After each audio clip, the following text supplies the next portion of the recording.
السلام عليكم ورحمة الله وبركاته.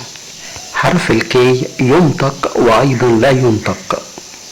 ينطق إذا جاء بعده حرف متحرك، حيث أن الحروف المتحركة هم ال A وال A وال I وال O وال U. كي كي كايت كايت. ولا ينطق نهائيا إذا جاء بعده حرف ساكن، حيث هي كل الحروف ما عدا الحروف المتحركة. نو نايف نق. السلام عليكم ورحمة الله وبركاته. حرف السي ينطق سين إذا جاء بعده ثلاثة حروف فقط، الآ والآي والواي. مثال على الآ رايس رايس.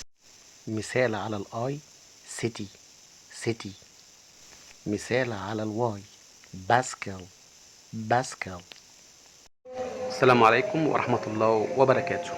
متى ينطق كاف إذا لم يأتي بعد منه ثلاثة حروف وهم الآ والآي والواي؟ كلاس كلاس. كالشر كالشر كالشر.